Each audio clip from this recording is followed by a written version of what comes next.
Okay, welcome to this week's episode of Forefront Coaching's Founders 15, where we give 15 minutes for any founders to share their idea, their passion, and their journey. So today I am very, very excited to welcome a genuinely lovely bloke and somebody who I consider a friend, Bryon Pierson Jr., who is the founder of EDURain and is a 4.0 Schools Tiny Fellows alumni, as well as a Techstars Building Tulsa alumni. If anybody's experienced the startup life, it's this man here. So welcome, Bryon. I'm really excited to have you on today. Happy and glad to be here. Great. So let's just start off. We've got 15 minutes. I'm going to start my timer. Here we go. So give us an introduction. I know you don't do short, Bryon, but give us a short introduction to EDURain and yourself. Okay, I will start with I guess my story. Growing up as a foster kid, I thought college housing was going to be like my easy into adulthood. But how wrong was I after 7 moves, 22 roommates, and 60K in student debt? Part of the reason why I worked in university housing.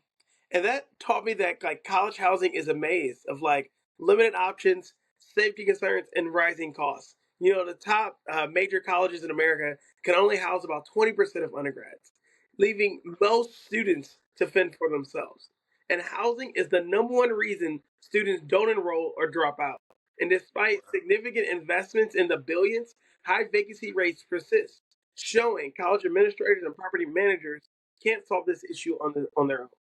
So, which is why EDURain is a tailored solution for both on and off campus housing, acting as a custom Zillow for college communities. Our platform combines a Zillow-like experience with an AI and human-assisted support to address student housing insecurity effectively.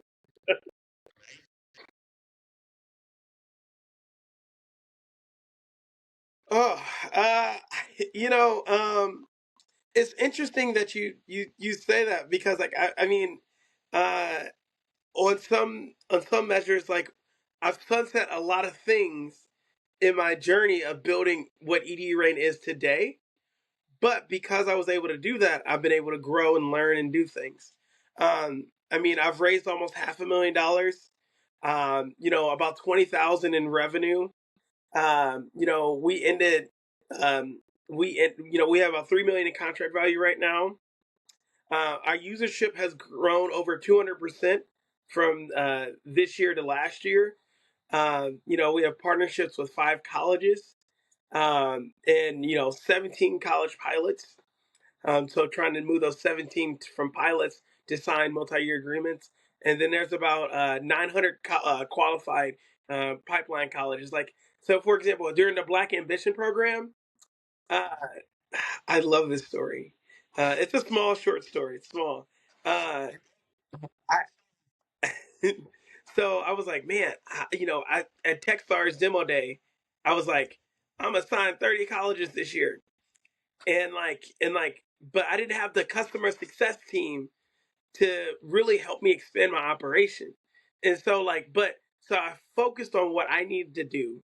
And I wrote about 70 case studies on how colleges and property managers were using our platform. And then when Black Ambition came around, the Pharrell's Black Ambition Prize, uh, we were a semifinalist. And they were like, you need to do something, you need to, thank you. Uh, and that was big for me because I only have one out of my 500,000 raised. I only have one Black person on my cap table. Um, I have I have Indian people. I have East Asian people. I have white people. I have one Black person. And to me that was big. That was really big. Um, and um, And so we're like, okay, how do we use this Pharrell thing? How did we got into this Pharrell thing? And so I was like, okay, I'm gonna make a LinkedIn event where to help me get $1 million from Pharrell to rebuild your college housing industry. Please meet with me by September 1st. within within like a couple days, 40 people RSVP. And then it was a weekend. It was a weekend, right? It was a holiday weekend. It was like 4th of July weekend. And like I get an email Friday of that 4th of July weekend from the Black Ambition team. They're like, hey man, we wish you would have asked before you went and made us the centerpiece of your campaign to partner with colleges. But let me tell you something. My minor is in like IO Psych from SIUE, Industrial Organizational Psychology. And one of the things they hit on every time in class was that the organizational culture at SIUE is you get back to emails almost immediately. And because I had that mindset, that thinking, I was like, wait, it is a holiday weekend right now. So I can respond to them on Monday and keep hitting up these college administrators to join this event. And then Monday I can email them and say, hey, I'm sorry I missed this email. It was a holiday weekend. And it gives me additional time. And maybe by the time on Monday, I'll be close enough to my goal where they're like, you know what? It doesn't matter because that guy killed it. And like, that's what we want to see. That is Black and ambitious. And I sent that email and I was like, oh man, I'm so sorry I didn't see your email. It was the weekend, and I was out, and but like I couldn't change it because LinkedIn wouldn't let me. LinkedIn literally would not let me change the name of it. So I was like, I either delete it or this is a win for everybody, and this is Black ambition. And they're like, you know what? It sounds like it's over anyway, so don't worry about it. And I was like, oh God, it worked. Oh my God, oh God, yes. Yes, yes, and the crazy thing is that event wasn't over with yet. And like, here's the thing: she said it sounds like it is over. I didn't qualify. I didn't say it was over. And so now we have over 120 that has agreed to meet with me on September 1st. Wow. These are decision makers for colleges. This was the most successful campaign that didn't cost me any money that didn't take that much time, that allowed me to use 5 to 10 hours of my time to get every college administrator. I probably try to invite, of the 6,000 nonprofit colleges in America, I tried to invite probably 2,000 of them. I love that. I mean, it's such a risky move. There are elements of massive risk in there if it was taken the wrong way with Black ambition. But talk to me about how you kind of, as a business person, how do you weigh up those risks? How do you take that moment of thinking, yeah, this is going to be really positive. I can use this. It's better to ask for forgiveness than ask for permission. At what point would you kind of go, no, I wouldn't use that? This has been a success. So tell me how you weigh up those options. What's your thinking, your thought process when you think about ideas like that? What's the value proposition of the organization I'm working with? And what would they see as like, man, that person is really trying to get it done in a positive way. And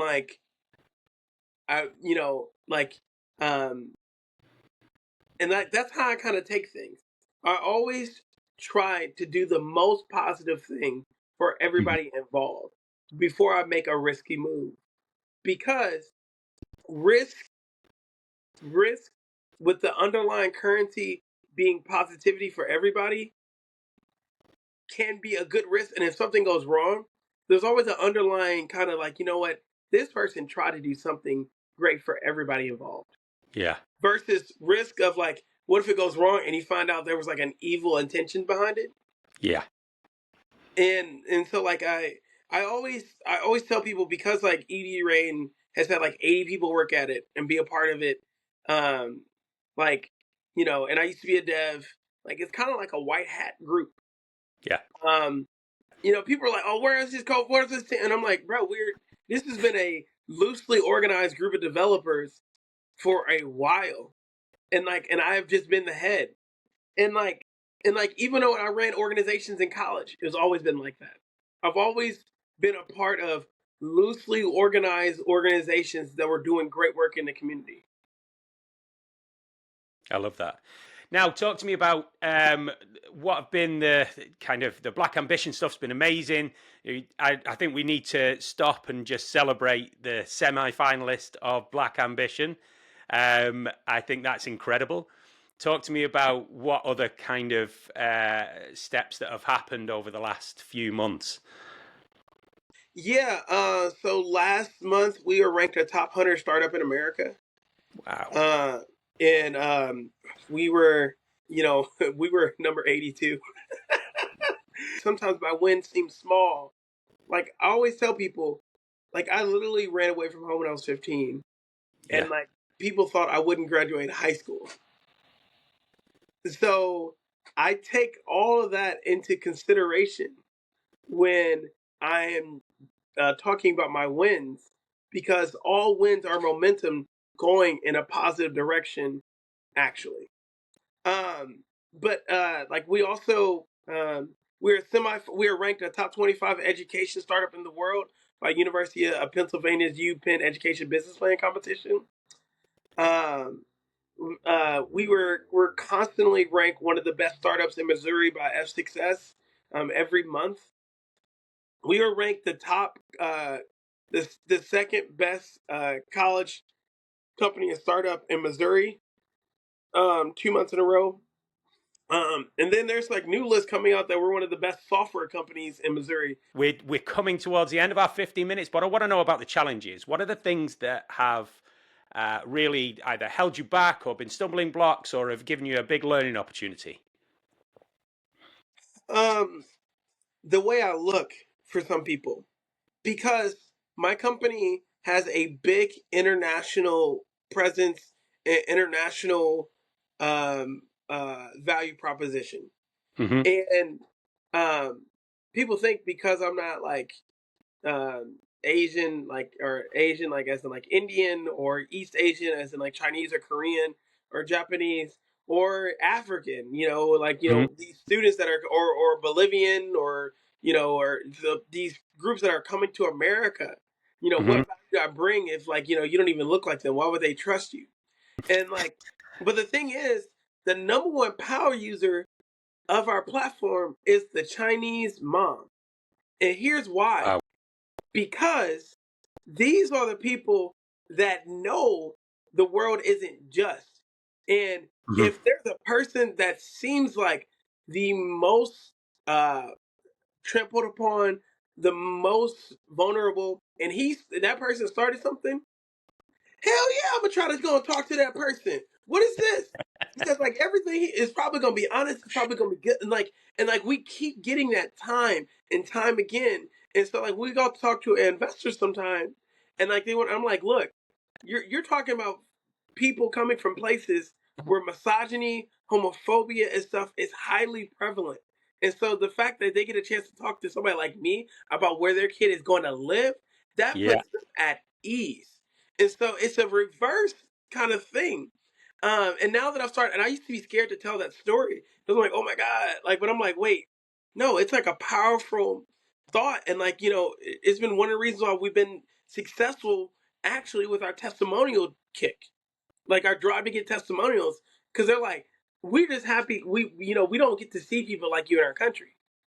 We don't get to work Yeah. with people like you. That's one thing. The second thing, people think that we're just like, you know, Zillow. And I'm like, the biggest thing that we have is the relationship with our colleges. Yeah.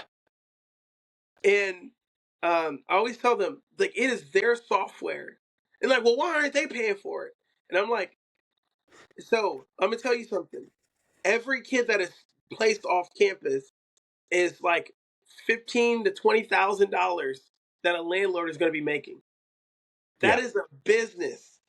And so, like, setting up the marketplace and then giving it to the college so they can give it to their landlords, because it is a business tool that has a Yeah. real dollar value to it.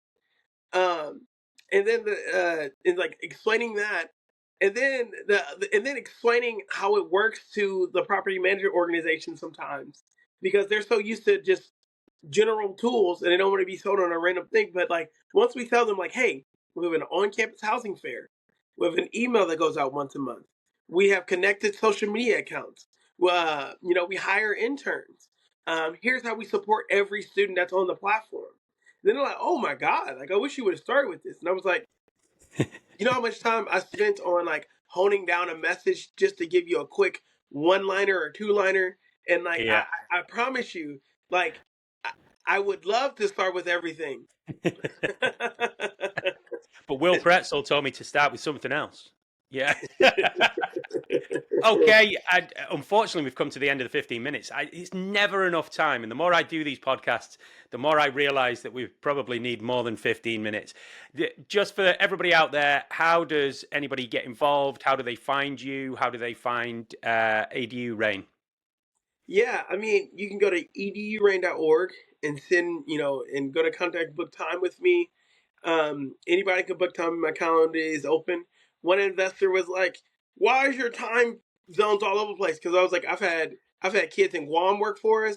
I've had people in South Korea work for us. I've had people like literally all over the world working at my company, and then I have people coming from all over around the world. Coming to America at all times. Like, the busiest time right now for me is between 3 a.m. CST and 7 a.m. CST. So like I'm always available, and I tell people like I have an international company. And then you can go to my LinkedIn. About 45 days ago I hit 9,000 connections. I'm at 900 645 right now. And so I need about a little bit more to get to 10,000. But I I would love love to that. do that. Yeah, everybody go and link in with him. Get him to that 10,000. There's a great feeling at certain points like that. Yeah, lovely. Bryon, thank you so much. I wish we had more time. I'm sure we'll jump on a call personally off the podcast at some point. But thank you so much for your time. If you want to hear more from Bryon, go to edurain.org or find him on LinkedIn, please, and link in with him or follow him. If you want to hear more of the Forefront Coaching Founders 15 podcast, give us a follow, give us a share, get this out to as many people as possible so that Bryon can support more students going into college and keep them safe and give them the opportunity to get into colleges and to sign up.